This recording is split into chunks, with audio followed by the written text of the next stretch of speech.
जरांगे पाटील खरंच चुकलेत का? डिफेंडरचा नेमका विषय काय आहे? जरांगे पाटलांची भाषा घसरली आहे का?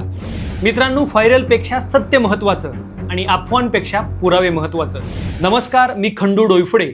जाणून घेऊयात पडद्यामागचं सत्य नेमकं काय आहे. आज मनोज जरांगे पाटील यांचा पश्चिम महाराष्ट्राचा दौरा संपलेला आहे. दौरा जरी संपला असला तरी मराठा आरक्षणाची आणि आंदोलनाची धग मात्र कायम आहे. जरांगे पाटलांचा दौरा जसा जसा संपत आला तसा तसा टीकाकारांची संख्या वाढली. जरांगे पाटलांच्या दौऱ्याचं यश नेमकं कशात आहे? मित्रांनो, आजच्या व्हिडिओचा विषय थोडासा वेगळा आहे.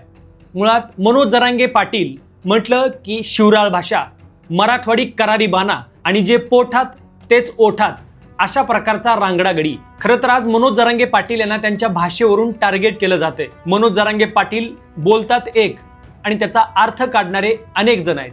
मुळात जरांगे पाटलांच्या भाषेवरून नवा वाद निर्माण होऊ शकतो का, याच्याबद्दल देखील आपण या व्हिडिओच्या माध्यमातून सविस्तरपणे चर्चा करणार आहोत. मुळात मनोज जरांगे पाटलांचा पश्चिम महाराष्ट्र दौरा ज्या पद्धतीनं यशस्वी झाला त्याच पद्धतीनं टीका देखील झाली. जरांगे पाटील नुसत्या डिफेंडरमध्ये बसले काय, तर अनेकांची पोटदुखी वाढली. मग त्या पोटदुखी मागची कारणं काय आहेत? जरांगे पाटलांची भाषा खरंच घसरली होती का? हे सगळं आपण या व्हिडिओमध्ये जाणून घेणार आहोत. मुळात महसूल मंत्री चंद्रशेखर बावनकुळे यांच्यावर जरांगे पाटलांनी ज्या भाषेत टीका केली त्या भाषेमुळं बऱ्याच जणांना पोटदुखी सुरू झाली. जरांगे पाटलांची जीभ घसरली, शिवराळ भाषेत दिलं उत्तर, अशा प्रकारच्या हेडलाईन्स काही न्यूज चॅनलच्या माध्यमातून फिरवल्या गेल्या. खरं तर जरांगे पाटलांची भाषा घसरली यापेक्षा ती का घसरली हे सुद्धा आपण जाणून घेऊयात. मुळात सरकारनं जी आश्वासनं जरांगे पाटलांना दिली ती आश्वासनं सरकारनं पाळली नाहीत आणि मग सरकारला ज्या भाषेत कळतं त्याच भाषेत उत्तर देण्याचं काम जरांगे पाटील सध्या करत आहेत. कुणाला ही शिवराळ भाषा वाटेल, कुणाला करारी बाणा वाटेल, कुणाला जीभ घसरली असं वाटेल, ज्याचा त्याचा प्रश्न. परंतु जर तुम्ही दिलेली आश्वासनं पाळत नसाल तरी मग तुम्हाला तुमच्याच भाषेत उत्तर देणं गरजेचं आहे. एकीकडे महसूल मंत्री म्हणून काम करणारे, संविधानाच्या चौकटीत काम करणारे चंद्रशेखर बावनकुळे चौकटीत बसलेलं म्हणजेच व्हॅलिडिटी झालेलं एखादं प्रमाणपत्र रद्द कसं काय करू शकतात? मग त्याच चंद्रशेखर बावनकुळेंवर टीका करताना जरांगे पाटील आक्रमक झाले. बोलून बोलून जरांगे पाटलांनी काय बोलले? जरांगे पाटलांनी शिव्या दिल्या का? नाही.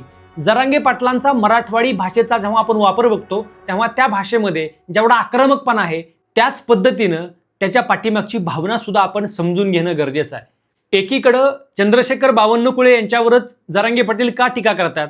तर फडणवीस साहेब असं म्हणाले की ते ओबीसी नेते आहेत म्हणून करतात. मुळात हा ओबीसी मराठा वाद लावण्याचं षडयंत्र आता थांबवणं गरजेचं आहे.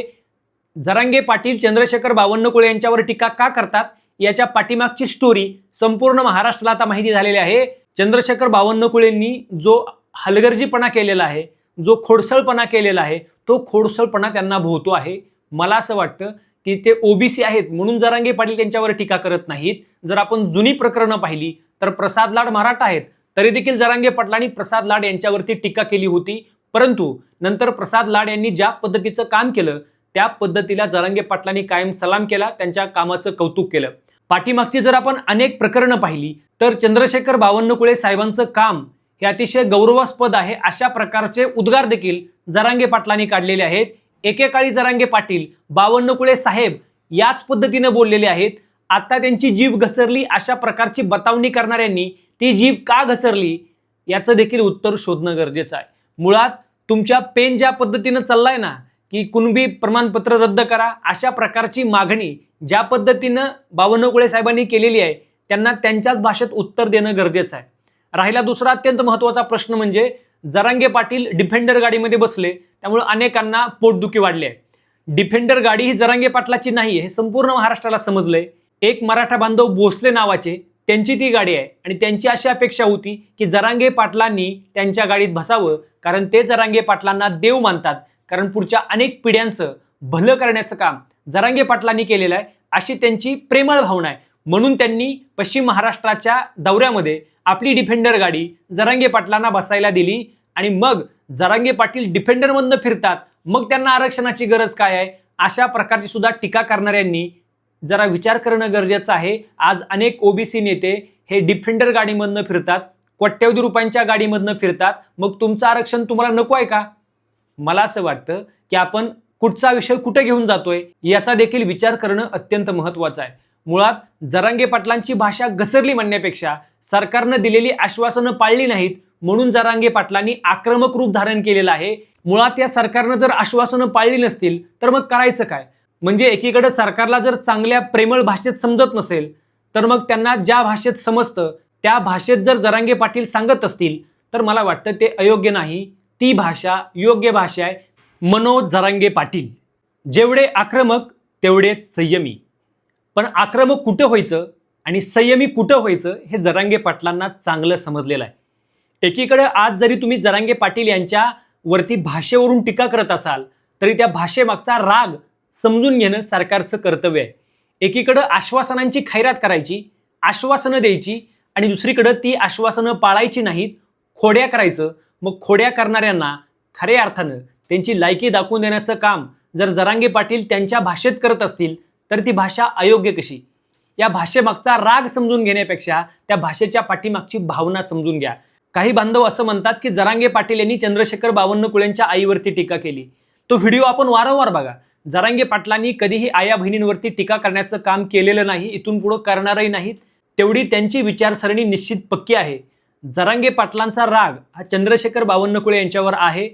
कशामुळे आहे तर त्यांनी मराठा व्हॅलिडिटी जे कुणबी प्रमाणपत्र आहे ते कुणबी प्रमाणपत्र रद्द करा अशा प्रकारचं पत्र पाठवल्याचं उघडकीस आल्यानंतर हा राग वाढत गेला.